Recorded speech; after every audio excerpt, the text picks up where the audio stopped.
Bueno, vamos a, como os dije, hacer algunos ejercicios. Voy a terminar algo del tema 9, porque había un ejercicio más que tiene alguna peculiaridad que me gustaría comentar, y luego hacemos un pequeño vuelta atrás hacia algún ejercicio del tema 8 que algunos me habéis preguntado y es, bueno, un tanto peculiar. Entonces, en el tema 9, el 6F tiene una pequeña variante, realmente no es muy problemática, pero bueno, pues induce una pequeña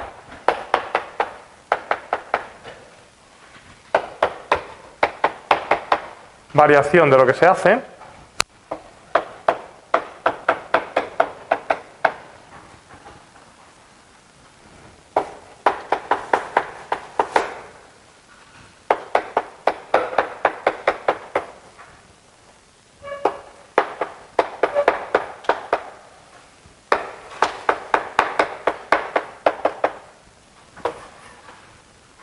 Bueno, un problema relativamente sencillo en cuanto a que es homogéneo, la ecuación es homogénea, las condiciones de contorno es homogénea, una ecuación para es un problema para la ecuación del calor, pero tiene una componente adicional que no nos ha aparecido en ningún momento, que es algo más, una derivada y en este caso con respecto a x, podría aparecer con respecto a y, podría aparecer u, podría aparecer una suma de más derivadas, por supuesto sin perder la linealidad, pero cosas de ese estilo. Pero digamos que la parte principal es una ecuación del calor, se trata como una ecuación del calor, y bueno, vais a ver que sale un poquito diferente, pero bueno, pues no da ruido realmente. Si hubiera un término no homogéneo, haríamos exactamente el mismo procedimiento que en el caso de la ecuación típica, es decir, uno se plantea cómo sería la solución del homogéneo, busca la familia de soluciones de las x y luego busca una solución general que verifique la ecuación. Lo que va a cambiar esencialmente es que el problema de Sturm-Liouville que nos sale es ligeramente diferente y los autovalores que se llaman, los lambda que nos suelen salir, cambian un poquito, pero a efectos prácticos en realidad es simplemente casi decorativo. A pesar de que, bueno, pues puede parecer un poco así raro encontrarse una cosa de ese estilo. Lo único que, claro, el método de separación de variables en este caso hay que hacerlo bien porque, bueno, pues puede modificar un poco lo que ocurre. Como siempre me considero una función en variable separada y la introduzco en la ecuación, entonces pues me quedaría en este caso, pues el u sub t sería t' por x, el menos ux sería menos x segunda por t, y el más ux pues sería más x' por t, igual a 0. Divido por xt como siempre, suponiendo que x y t no van a ser 0, porque si no la solución sería la nula y esa no verifica las condiciones iniciales, y obtendría una ecuación del tipo t' partido por t menos, lo voy a escribir así, menos x segunda menos x' partido por x igual a 0, ¿vale? Simplemente por agrupar las x. Y de aquí, pues lógicamente, t' partido por t es igual a x segunda menos x' partido por x. Y eso, como a la izquierda tengo una función de t y a la derecha una función de x, pues esto es igual a algún parámetro lambda, ¿vale? De manera que me salen dos ecuaciones diferenciales, como siempre. T' menos lambda t igual a 0, es una ecuación del calor, con lo cual sale una ecuación de primer orden para el t. Y ahora nos sale una ecuación ligeramente distinta de la que hemos estado viendo hasta el momento. Sería x segunda menos x' menos lambda x igual a 0. Una ecuación de orden 2 para la x con el parámetro lambda, pero no sale la típica x segunda menos lambda x igual a 0. ¿Vale? Las condiciones de contorno se traducen exactamente igual que siempre, o sea, u de 0... esto se me ha olvidado poner 0 aquí, perdón. U de 0t, ¿verdad? Es 0, ¿es cierto? Sí. Bueno, no es que se me olvide, es que simplemente es poner las dos iguales a 0. U de 0t es 0, u de pi t es 0, pues significa lógicamente que x de 0 igual a x de pi igual a 0. Y lo único que pasa es que ahora hay que resolver esa ecuación de segundo orden, que es lineal, de coeficientes constantes, pues ya no es lo de siempre. Va a variar un poquito, es lo que vamos a simplemente a tener en cuenta, pero no es complicado. Recordar cómo se hace esto, coge el polinomio característico, ahora sí que lo voy a escribir. No lo he escrito prácticamente nunca porque es inmediato, pero en este caso sí que hace falta escribirlo porque las raíces no son las habituales.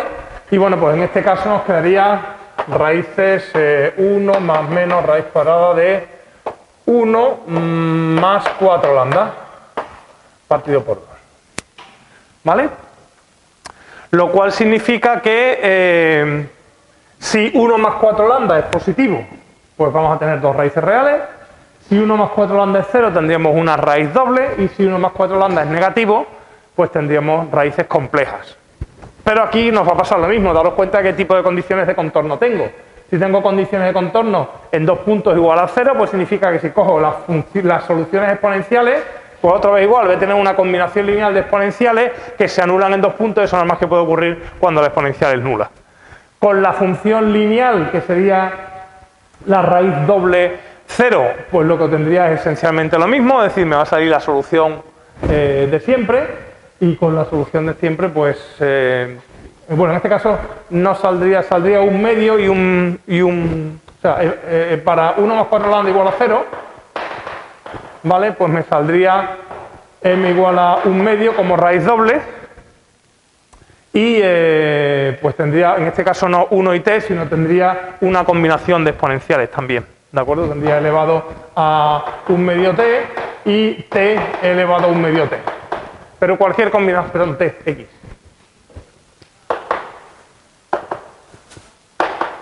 ¿Vale? Pero cualquier combinación de eso, otra vez, si la anulamos en 0 y en pi, pues otra vez podéis ver que las constantes tienen que ser 0. ¿Vale? En el caso trigonométrico es cuando vamos a encontrar soluciones eventualmente no nulas. Entonces, si 1 más 4 lambda es negativo, pues entonces lo que voy a hacer es tener dos raíces complejas que serían un medio más menos, lo voy a escribir así, menos 1 más 4 lambda y partido por 2, perdón, un medio, 1, o bueno, voy a escribir como eso partido por 2 para separar la parte real de la parte compleja.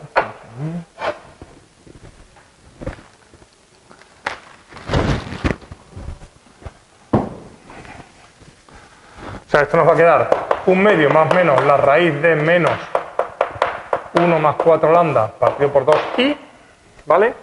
Eso serían las raíces complejas y por tanto la solución sería del tipo una constante exponencial de un medio de x por coseno de raíz de menos 1 más 4 lambda partido por 2x más elevado, más otra constante elevado a x medio seno de la raíz de menos 1 más 4 lambda partido por 2x.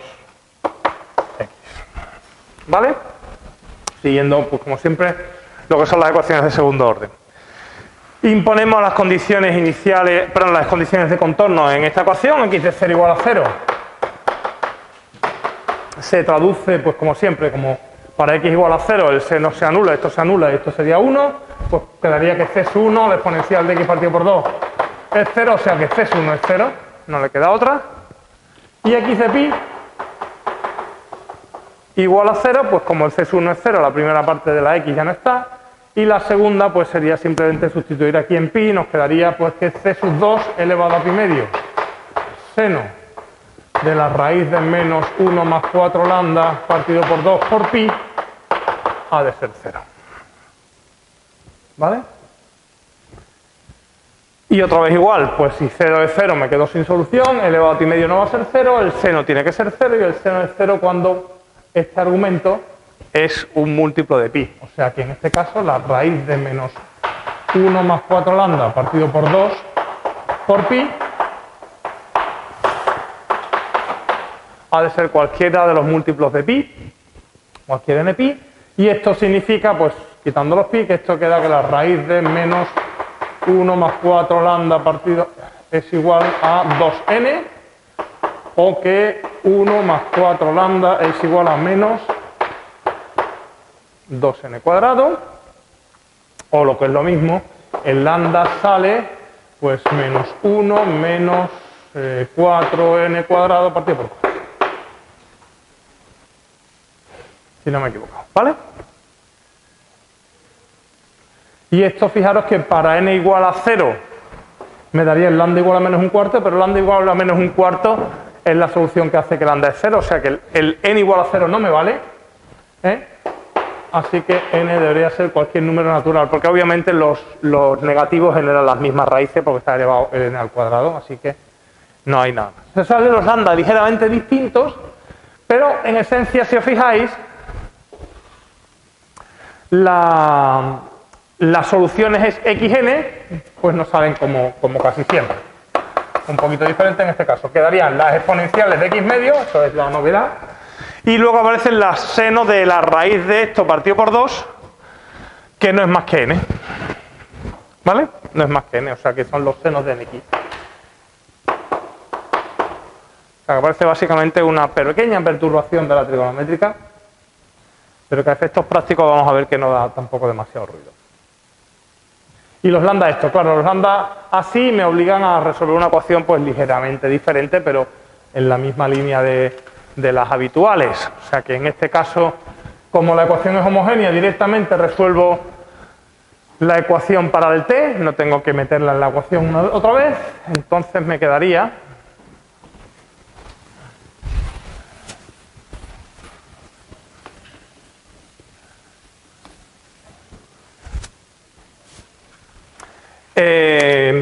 t' menos lambda t, menos lambda sería aquello de allí, o sea, más 1 más 4n cuadrado partido por 4t, igual a 0, y bueno, pues esto tiene soluciones. Las t sub n serían las constantes exponenciales de 1 más 4n cuadrado partido por 4t. Con signo menos, perdón. ¿Vale? Así que la solución que busco sería una serie desde 1 hasta infinito de estas funciones, voy a llamarlo c sub n a estos coeficientes,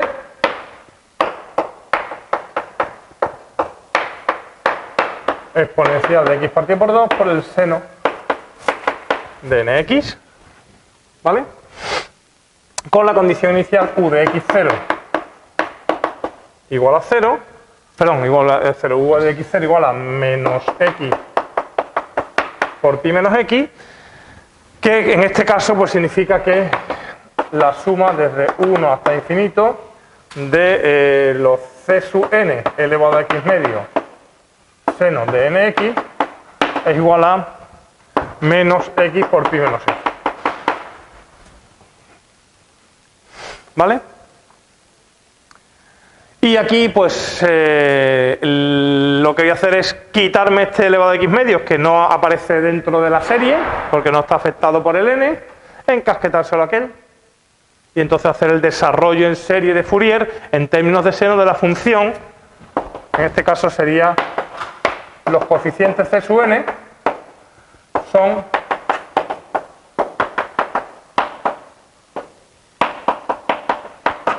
el desarrollo en serie de senos de esa función que en este caso nos queda ahí pues ligeramente diferente de lo que es el dato inicial, ¿vale? O sea que c sub n aquí serían las integrales, bueno, pues sería una integración bastante fea, hay que hacer ahí por partes con calma, pero bueno, pues sale en definitiva, ¿vale? Ya no termino, pues son ya integrales pesadas, muy pesadas.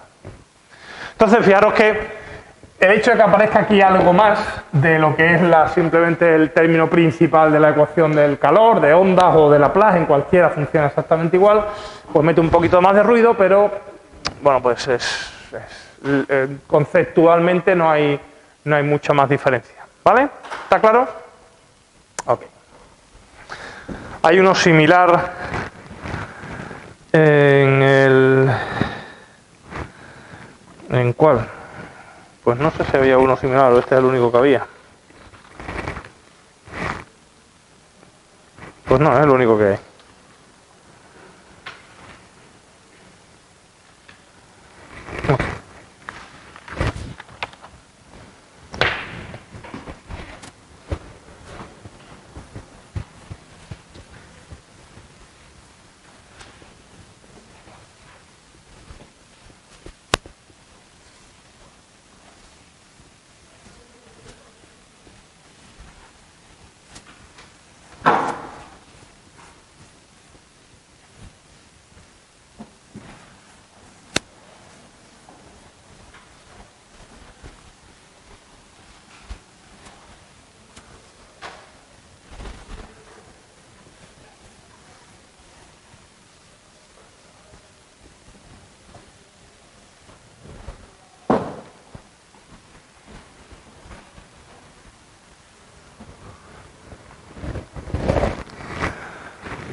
Bueno, un comentario más sobre uno más del tema 9, que bueno, pues casi una curiosidad más que otra cosa, que tiene que ver con lo que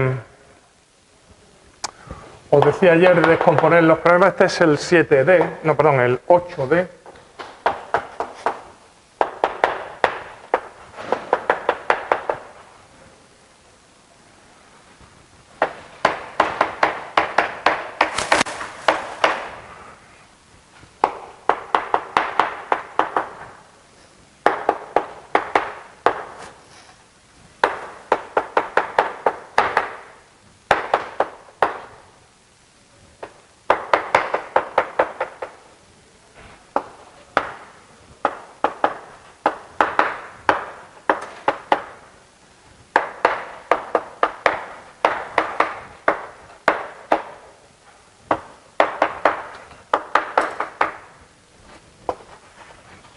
Que es una ecuación de Laplace en un cuadrado, en este caso, el cuadrado 0,1 por 0,1, con condiciones de contorno Dirichlet en todo el cuadrado, pues en y igual a 0 e igual a 1, pues estas dos funciones, y en x igual a 0 y x igual a 1 esas dos funciones, pero es prácticamente completamente simétrico. Fijaros que las mismas condiciones de contorno para la x son las de la y, en cuanto a la expresión funcional, pero obviamente en las variables distintas, y el problema es no homogéneo, por lo tanto, el segundo el miembro de la ecuación, en este caso es x más y, ¿vale? Entonces, lo que tenemos que hacer aquí es sencillo, es romper en problemas para que se nos queden condiciones de contorno homogéneas, ¿vale? Entonces, necesito condiciones de contorno homogéneas bien para la x, bien para la y, pero homogéneas. Entonces, esto automáticamente me obliga a romper en dos problemas.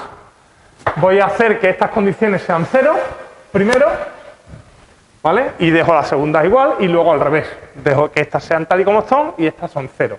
Con lo cual, lógicamente, nos conduciríamos a un primer problema que tendría las condiciones u en x0, 0, u en x1, 0, y las condiciones en y exactamente iguales.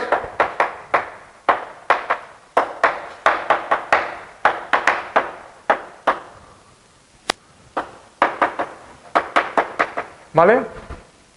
Voy a dejar la ecuación de momento. Y un segundo problema en el que las condiciones cambian. Las que antes eran 0, pues ahora no son 0, son las que son.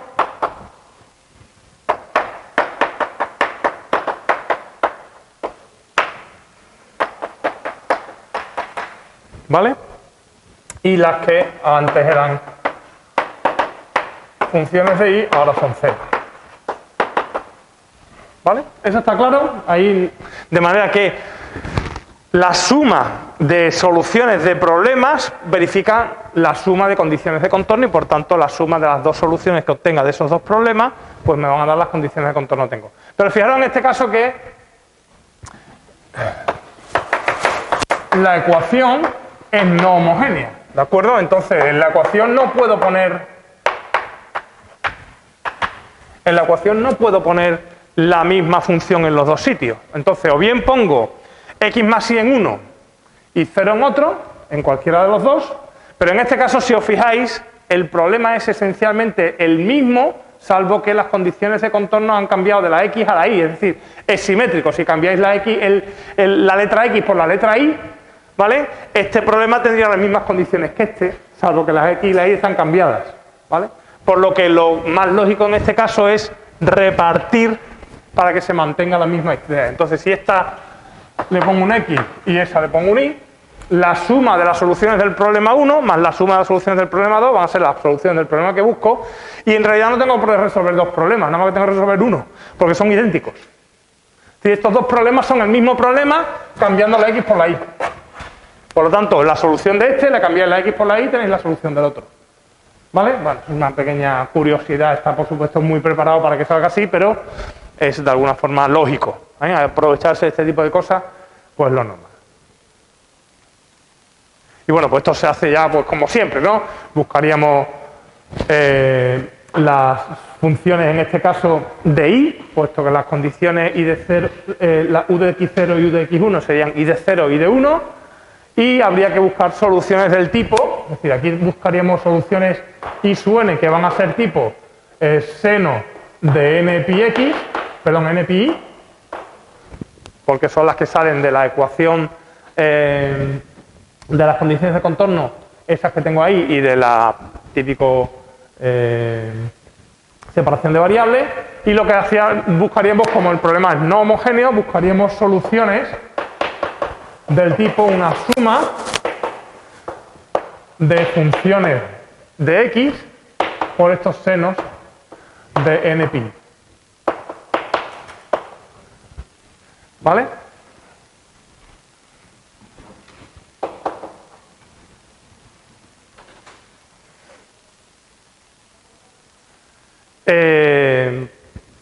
Imponiendo la ecuación, pues nos iba a quedar básicamente pues que la x segunda, o sea, la suma de las x segunda, aquí quedaría menos n cuadrado pi cuadrado x sub n por los senos de n⁻⁻i tendría que igual a x, ¿vale? Y ahí, bueno, pues simplemente el desarrollo en serie de Fourier en términos de senos de pi de la función x, que realmente es el desarrollo de la función 1, ¿vale? Es más sencillo. Uno diría, bueno, como esta lo tengo en términos de n⁻⁻i, podría haber puesto aquí una i. Sí, lo podríais haber puesto, pero entonces tengo que desarrollar la función i en términos de seno de pi, que significa hacer más integral, o sea que es más cómodo hacerlo en términos de la x. De aquí sacáis las x sub n, etcétera, ¿vale? No tiene mayor historia que resolver los problemas que van quedando e imponer las condiciones correspondientes. ¿Vale? Okay. Bueno, por supuesto no se termina en un momento, o sea, hay que hacer unas cuantas de operaciones más o menos pesadas. ¿Vale?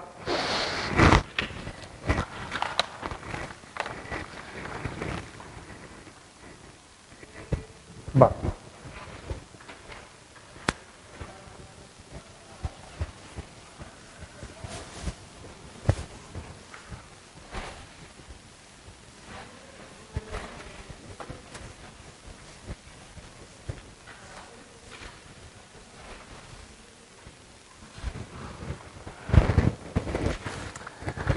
Bueno, pues voy al tema 8 entonces, a hacer un par de ejercicios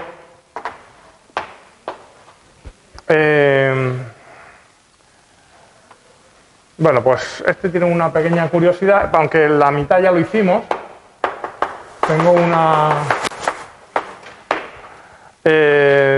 ecuación de Laplace o el laplaciano y me dice que use el cambio a polares.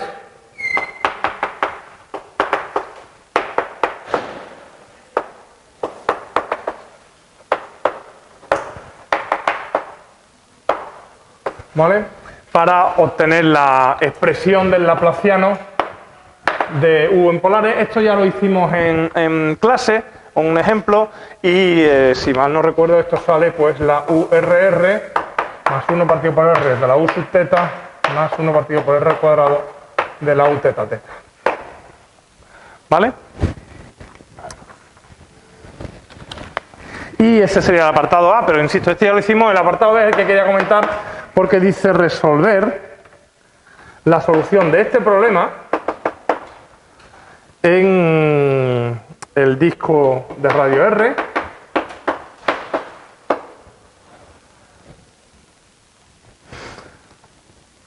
con condiciones de contorno nulas en la frontera.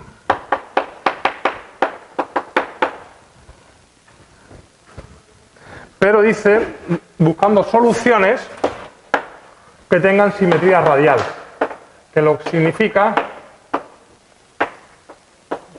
es que cuando la cambiamos a polares, la función xy en polares, como u de r teta, en realidad es una función que solamente depende de r, no depende de teta. Tener simetría radial significa que si giráis el ángulo teta siempre vais a ver la misma solución.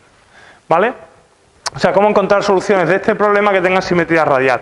Bueno, pues lógicamente la idea sería pasar el problema a polares. Entonces, ¿cómo se pasa el problema a polares? Pues simplemente convirtiendo la ecuación. Esto escrito, bueno, esto no es correcto, no está en la ecuación de, usted es la ecuación de minúscula, ¿vale? Pasando la ecuación a polares, las condiciones de contorno a polares, y buscando soluciones que sean de este estilo. Entonces, en este caso es sencillo porque el hecho de que las soluciones sean dependiente solamente de R, pues significa que la ecuación se simplifica. Entonces, ¿cómo es la ecuación en polares? Pues la ecuación en polares, menos la operación de igual a menos 1, se va a transformar en la ecuación URR, bueno, con signo menos, por el laplaciano negativo, menos 1 partido por R por U sub R, menos U sub teta teta, igual a menos 1. Esa sería la ecuación. ¿Dónde está esta ecuación? ¿Dónde se obtiene esta ecuación? Esta ecuación se obtiene en x cuadrado más y cuadrado menor que r, que en polares sería simplemente r cuadrado menor que r. ¿Vale? Bueno, voy a poner aquí un r cuadrado, no lo pone ahí, pero simplemente por comodidad. Entonces, la restricción sería esa de ahí. ¿Vale? R entre 0 y R. ¿Por qué R entre 0 y R? Pues porque fijaros que el cambio a polares tiene un problema cuando R es 0. ¿Vale? Y es que la ecuación explota, digamos.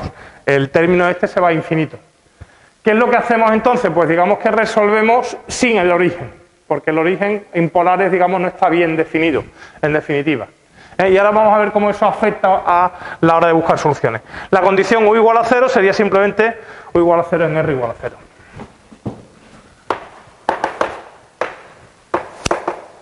Perdón, en R igual a R mayúscula.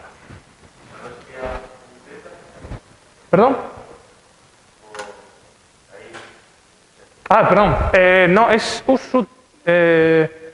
pues ahora mismo me pillas. No sé si es U sub teta o U sub R. Creo que es U sub teta. No. Es un U sub R. Es un U sub R. Esto está mal ahí. Está mal ahí. Está mal ahí. Gracias. Sí. ¿Vale? Entonces tengo condiciones nulas de contorno en lo que es el disco exterior, ¿de acuerdo?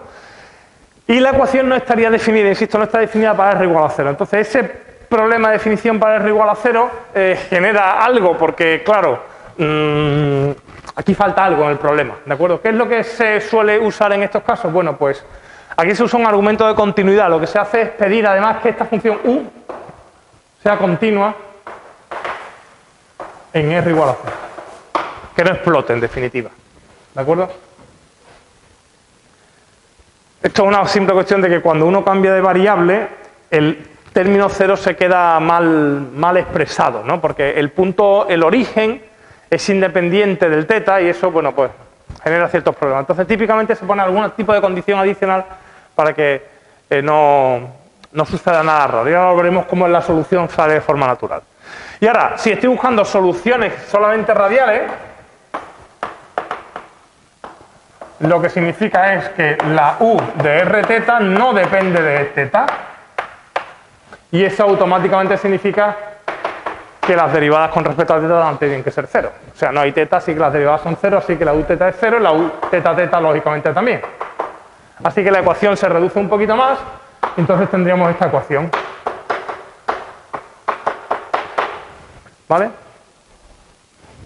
Esta ecuación planteada en el intervalo 0R con condición U igual a 0 en la frontera. Pero ahora U solamente depende de R. Entonces es una ecuación diferencial, en realidad. De hecho, es una ecuación de segundo orden, pero la puedo rebajar perfectamente el orden. Si ahora llamo U sub R igual a V, ¿de acuerdo? Pues la ecuación se transformaría en menos V' menos 1 partido por R por V igual a menos 1, donde V es una función solamente del parámetro R. ¿Vale?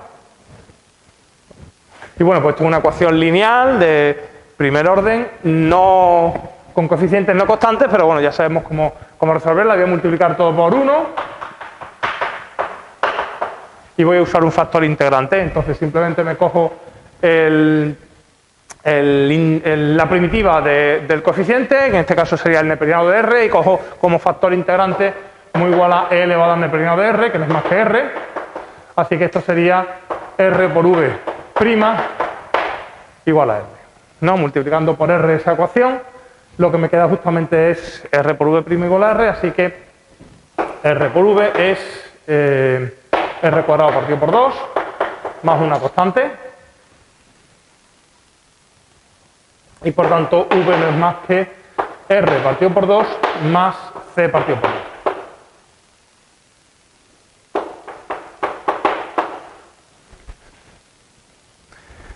como lo que busco es la U, que es la U sub R igual a V, pues vuelvo a integrar para obtener la U. Y esto, bueno, pues ahora quedaría R cuadrado partido por 4, más C neperiano de R, más una nueva constante que llaman la D.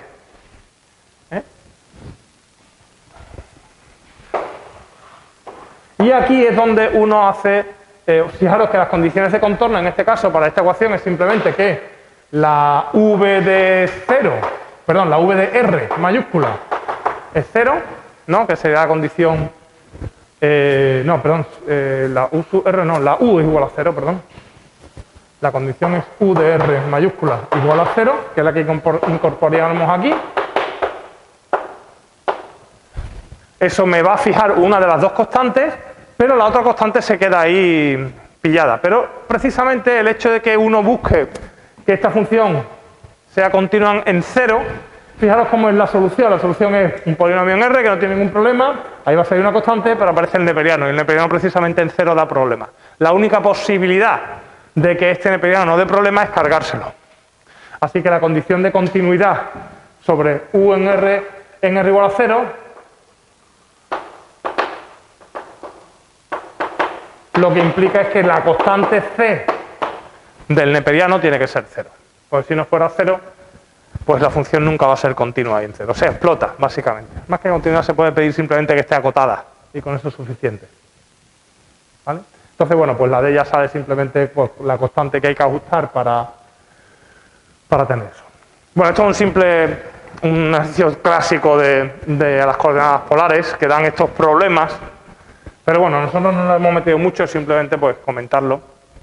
Pero simplemente se actúa de esta forma.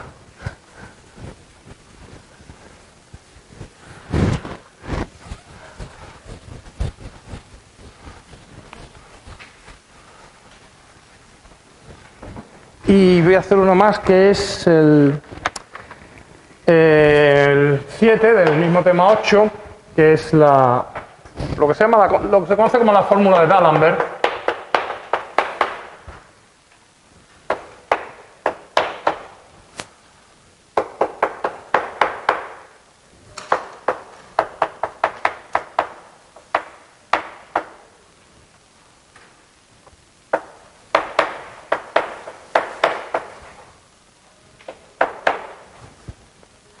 Nos dan esa función y nos piden probar que es solución de la ecuación de ondas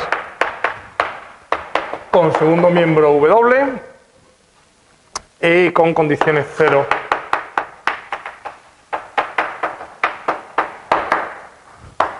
en la frontera. Y esto, en principio, es definido en todo R.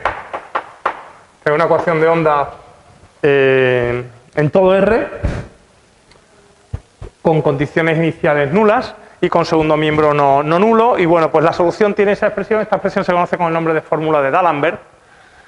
Y bueno, pues se puede obtener haciendo una serie de cuentas. Lo que nos piden simplemente es comprobar que efectivamente eso es solución. O sea, esa función U verifica estas condiciones de aquí, por lo que, bueno, pues se trata de comprobarlo. Pero no es trivial porque da un poco de guerra el tema de tener ahí una doble integral y de que hay que usar las derivadas con respecto a t y a u. Entonces, lo que vamos a usar aquí es básicamente el teorema fundamental del cálculo para derivar integrales, que ya sabéis, pero con una pequeña modificación que yo creo que se ve en cálculo, pero a veces no suficientemente.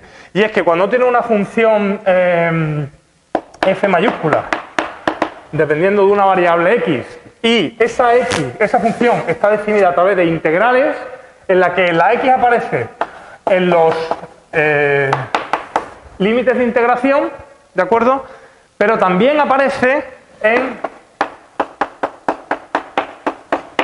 la función de dentro, ¿vale? Porque típicamente la fórmula que se suele usar en cálculo, el teorema fundamental del cálculo realmente está hecho para este tipo de funciones en las que aparecen los límites de integración dependientes de la variable x, pero dentro solamente hay una variable que se pierde con la integral. Entonces aquí sabéis cómo funciona, ¿no? La derivada de f es el integrando en el límite superior por la derivada del límite superior menos el integrando en el límite inferior por la derivada del límite inferior. Esto no es más que la regla de la cadena aplicada y el teorema fundamental del cálculo tal cual. Cuando la función de dentro depende también de x,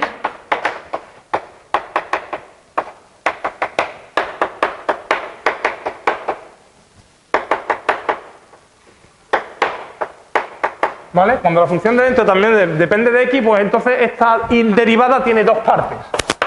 Tiene una primera parte que es idéntica a la anterior, en el sentido de que se hace lo mismo, se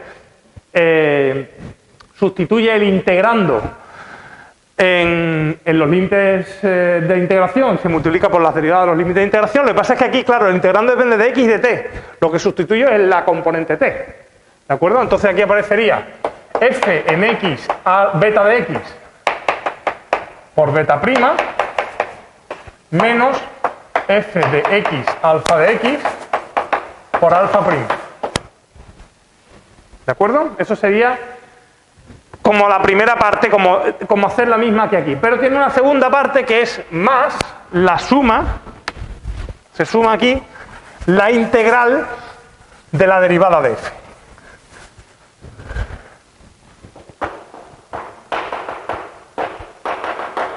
Y aquí lo que aparece es la derivada de f con respecto a la variable que estoy derivando. ¿Vale? Ese segundo término yo creo que a veces se ve en cálculo. Quizás lo que no se vea es todo junto. No recuerdo, pero hace tiempo ya que no doy el cálculo y no sé cómo se ve ahora. Pero esencialmente es eso. Bueno, pues eso es lo que vamos a usar. Básicamente lo que vamos a usar es eso y un pequeño truco que es disgregar un poquito esa función que tenemos ahí.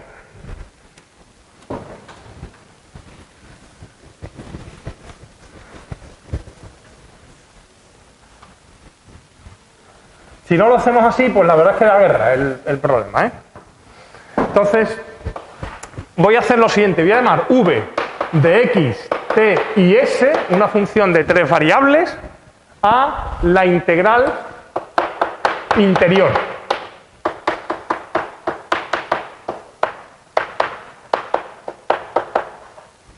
¿Vale?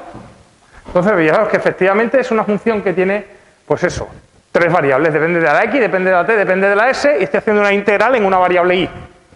La variable y desaparece la integral y quedará algo que depende en última instancia de x, de t y de s, por lo tanto, eso es una función de x, de t y de s.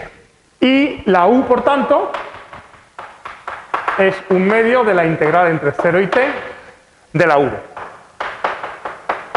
con respecto a la s.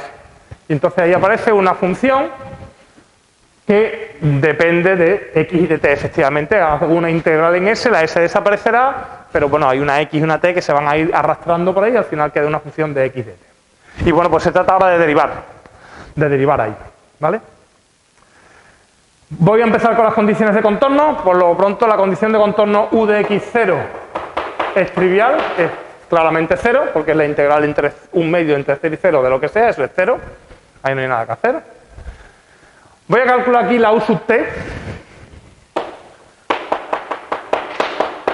Pero claro, la u sub t, ¿qué es? La u sub t es como la t aparece en la integral y en el límite de integración y aparece aquí dentro, tengo que usar justamente la fórmula que tengo ahí arriba. Entonces, ¿esto qué sería? Pues sería, derivando con respecto a los límites de integración, quedaría sustituir el límite de integración por la variable de integración, esa sería el un medio que está aquí fuera, v en x, t, por la derivada de t con respecto a t, que es lo que estoy derivando, que es 1, menos, bueno, aquí aparece la derivada de 0, con lo cual ya no sigo, más, esa sería la parte de los límites de integración, la derivada con respecto a t, o sea, más la integral entre 0 y t, de lo que voy a llamar aquí v sub t, ¿vale?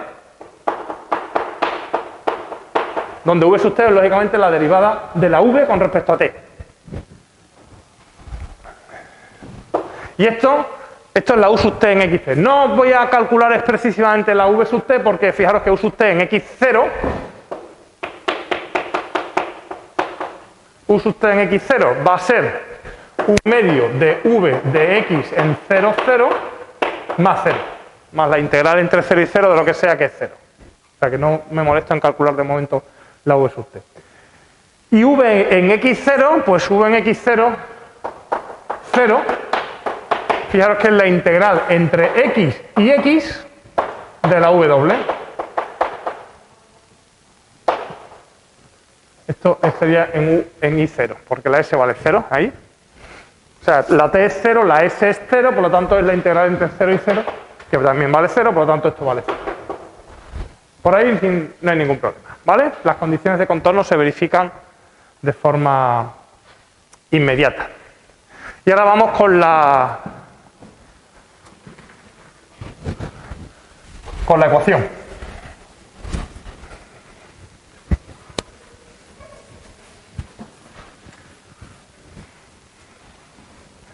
Entonces voy a calcular la UTT. La UTT, la tengo aquí, la U sub t, pues derivado otra vez relativamente sencillo también. Fijaros lo que quedaría.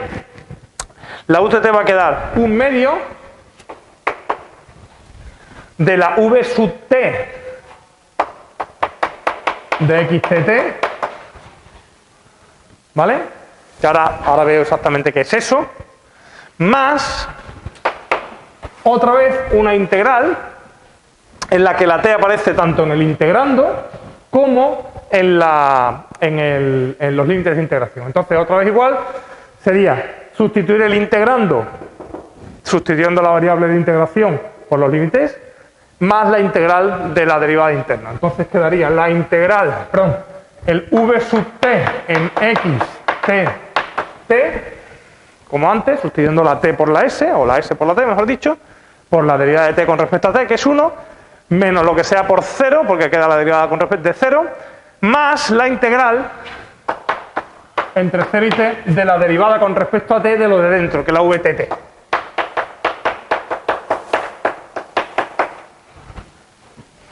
¿Vale? Se fijan que aquí queda dos veces lo mismo, entonces esto es realmente la v sub t en xtt, porque tengo un medio delante, más un medio de la integral entre 0 y t de la v sub tt en xts.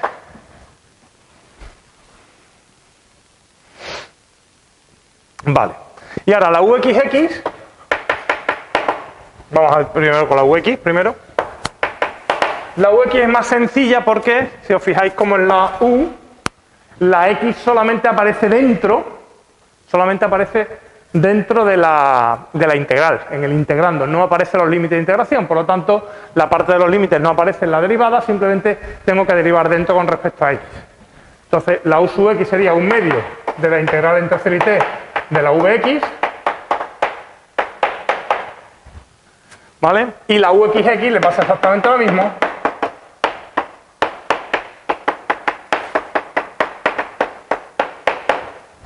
Queda eso, ¿vale? De manera que la u sub tt menos la uxx